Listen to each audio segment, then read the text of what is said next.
समाप्त हो गया सीता स्वयंवर। मैथिल प्रतियोगिता में भाग लेने प्रतियोगियों, सुना आप सभी लोगों ने विदेहराज राजा जनक की वाणी को। राजा जनक की वाणी पर कोई संयम नहीं रह गया। क्यों?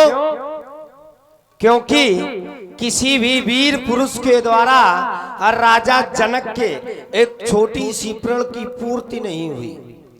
इस धनुष का 2 खंडों में परिवर्तन नहीं हुआ तो राजा जनक ने आज या समाज में घोषणा कर दी कि इस धरा पर, इस वसुंधरा पर किसी छत्राणी मैया ने ऐसे सिंह को नहीं जन्मा, ऐसे लाल को नहीं जन्मा। अरे जो उठता और उठ करके भगवान शंकर के पिनाक का 2 टुकड़ों में परिवर्तन कर देता। अरे राजन, जिस समय आपने अपने बंदियों से कहा था कि जाओ मेरे प्रण की घोषणा इन सारे समाज में घोषित कराई जाए, तो क्या राजा के बंदियों के द्वारा जो घोषणा सुनाई गई थी वह घोषणा हम वीरों को सुनाई गई? तो निष्कर्ष प्राप्त हुआ कि वह घोषणा हम वीरों को नहीं सुनाई गई। जिस समय राजा ने कहा कि कहा न बजाई काहू पन मोरा और चले भाट ही हरिस अन्न थोरा, और जिस समय बंदियों ने तो बोले बंदी वचन पर और सुनो सकल महिपाल। और महिपाल माने राजा, राजा होता है या वीर नहीं।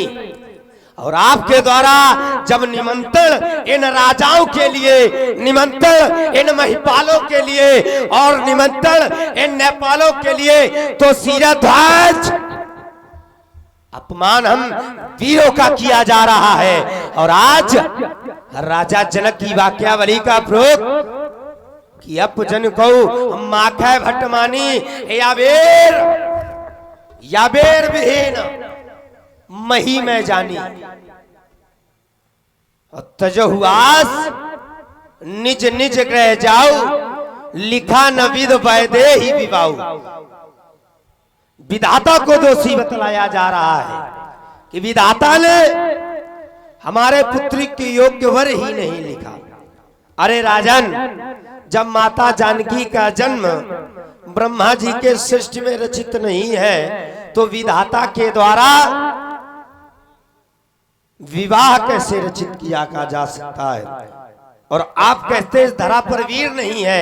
यदि आपका कथोचित कहता है कि इस धरा पर वीर नहीं है, तो मेरा विचार कहता है कि यदि वीर न होंगे इस धरती पर, यदि वीर न होंगे इस धरती पर, तो फिर इस धरती माँ का क्या होगा? और फिर परदेसी राजा करें राज तो इस भारत माँ का क्या होगा? यदि छोटी छोटी नदियां, यदि छोटी छोटी नदियां और नाले पाप धोवे तो फिर उस गंगा माँ का क्या होगा? और फिर परदेसी राजा करे राज तो भारत माँ का क्या होगा? और कोई पिता अपनी पुत्री का विवाह करता है तो क्या वो पिता राजा जनक की तरह करता है? उस पिता का कर्तव्य होता है कि जब घर वर कुल होए अनुपा तो करीम विवाह सुता अनुरूपा, और नत कन्या बरु राहो कुमारी तो कंत उमामम प्राण प्यारी।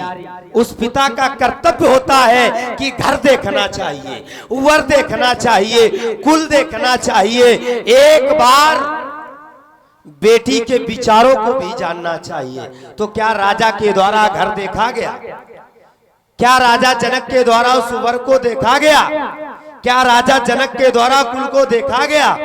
ना तो घर देखा, ना तो वर देखा। प्रण कि सोई पुरारी को डंडू कठोरा, राज समाज आज जो हितोरा, तो त्रिभुवन जय समेत वैदेही, और बिना ही विचार बरौ हटते ही, और बिना विचारे जो करे सो पाछे पछताए, और काम बिगाड़ो आप में तो जग में हो हंसाए। अब आज राजा के यहाँ हंसी हो रही तो राजा अपमान हम वीरों का कर रहे हैं। हे दीन बंधु दीनानाथ, आप बैठे बैठे मंच पर हंस रहे और राजा जनक या वीर विहीन या वीर विहीन या वीर विहीन बतला रहे। तो मेरा आपसे निवेदन है कि आप उठें, क्योंकि अब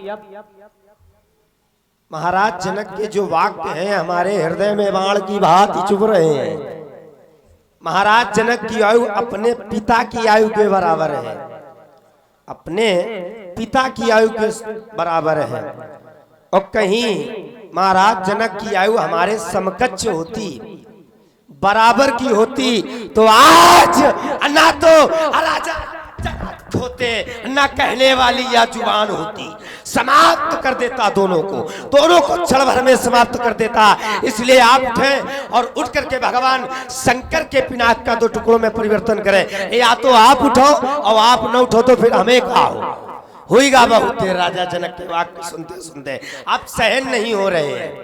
आप उठो और आप न उठो तो फिर हमें कहो, और हमें कह दो तो धनुष कोनो गढ़ने में नहीं, जो तुम्हारी अनुशासन पाओ। यदि आपका आदेश मिल जाए तो ये धनुष, ये पुराना धनुष, ये तो किसी गढ़ने में नहीं, फिर तो कंदु क्यों